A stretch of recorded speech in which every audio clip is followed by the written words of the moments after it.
here Michelle Gumabo, Coach Joey Meneses, and Lori Bernardo of the Philippines who won in straight sets against the Cherry Pico Crossovers.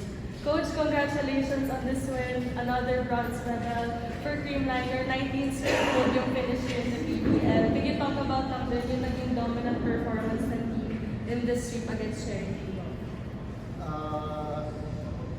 Siyempre, thankful sa mga players talagang binigay nila yung 100% nila sa game na to. Medyo third and fourth or finals. Yung Creamline naman, talagang nandun palagi. So, talagang nagtrabaho yung mga players. So, thankful talaga sa akin. Coach, and MG, best player of the game with 17 points. Nung on tour, ikaw din talaga yung nag-step up for Creamline. Same goes here in the Invitational. Siguro ano lang ba yung meron sa podium games na nag-iiba din talaga yung laro and mas nagiging dominant yung Creamline?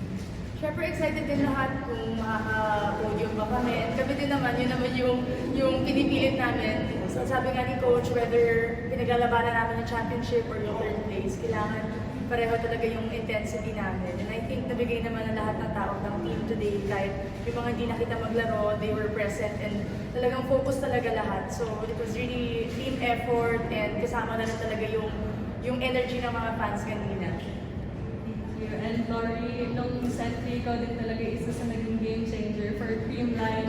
Can you talk about nandun yung tiwala na pinagay sa'yo ng coaches in order to perform, especially sa mga crucial stretches? Siyempre, kada pasok namin, talagang kailangan namin gumawa sa loob ng court. And wala rin namang bago sa gagawin namin. Same lang naman. And thankful din sa tiwala ng coaches at ng mga teammates. Thank you. First, what is your question? Coach, sa lahat ng taon so far na ikaw yung head coach ng Creamline, kumbaga, ano yung hindi nagbabago pa rin? Parang siguro every conference yung tanong na rin sa Creamline dahil nga tuloy-tuloy yung success. Pero ngayon na back-to-back na hindi nakaabot sa finals, pero back-to-back bronze naman. Ano yung attitude o yung character ng Creamline na hindi talaga nagbabago?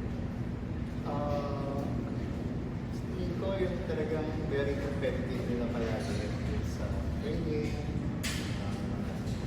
Hindi siya rin nag-absent. Yun naman yung maganda sa Creamline, napaka-competitive nila sa training. So, pagdating sa game, talagang magandang panoorin. Medyo manalo o matalo, talagang magbibigay ng magandang laro kahit sino yung kalaban. So, lagi naman binibigay ng Creamline na hindi nagbabago. Talagang mag-enjoy yung fans pag Creamline nagbabago. And for both MG and Yori, ano na lang siguro yung tinuro sa inyo itong huling 2 buwan sa pre-season and sa invitational na hindi man siya finals back-to-back pero at least medal pa rin and lumaban pa rin kayo ngayon agad sa pinto? Sa akin po is, yun nga, gutom pa rin kami sa panalo. And syempre, lalaban kami hanggang dulo. All out kami sa game. Sa akin siguro, ang dami pa namin pwedeng gawin, ang dami pa namin pwedeng i-adjust sa sarili namin and as a team. So, hindi talaga nagtatapos yung trabaho namin dito, kahit nga 19 na yung podium. Ang laki pa rin talaga ng improvement ng team namin, especially na dadagdag na kami ngayon ng mga bago. So, trabaho lang kami and hard work ngayong off-season for the next conference. Lori, nung pumasok ka ng third set, kumbaga, yung first 2 sets kasi ganda rin ang nilaro ng mga teammates mo sa loob. Pero ano siguro yung dinala mong mindset and ano yung gusto mong idagdag dun sa energy sa loob ng court na yun nga, naging maganda yung lumabas sa'yo sa set. Siguro po yung ano lang, laging ready sa labas. Yes. So, para pag tinawag ako ni Coach, kami ni Ate Rhea, alam na namin kung ano yung gagawin namin sa loob and more energy. Coach, how do you think yung ganong klaseng mindset mo across all your players yung nakatulong dun sa ganitong klaseng success ng Creamline na kahit sino yung nasa loob yun, kumbaga ready lang sila every time?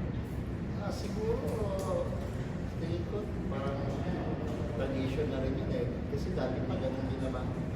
Kahit sino yung naka-line up, sino yung naglalaro, nag-deliver talaga, nag-deliver nila yung 100% nila. Makikita naman din talaga sa training, kaya madali naman magtiwala palagi sa mga bench players. MG, for a lot of people, although yun nga, continuous streak ng podium, Kumbaga parang merong mga nag-question din nung kumbaga naging legacy ng Team Line at this point na parang medyo nakikita mas vulnerable side nyo. Pero would you say yung ganong standard, paano nyo dinideel with yung ganon na parang podium pa rin naman pero parang kulang pa for other people? Kahit naman kami sa sarili namin, alam namin kulang. Ang dami namin games this season na alam namin kaya namin, na napapakawalan namin. Ang dami namin moments na dapat alam namin mature kami, pero kami pa yung nagkakamali. So, kulang pa talaga. As I said kanina, ang dami namin pwedeng gawin pa. So, it doesn't mean na nakapag-champion na kami dati or Grand Slam dati. Parang yun na yun. Ang dami pa talagang pwedeng gawin ng Team Line. Ang dami pa namin tao sa bench na hindi nyo pa talaga nakikita.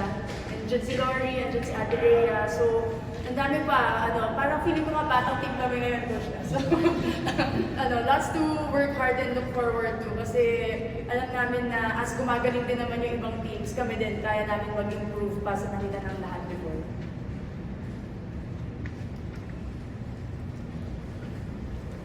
Thank you, Coach. Thank you, Angie. Thank you, Lori. Congratulations.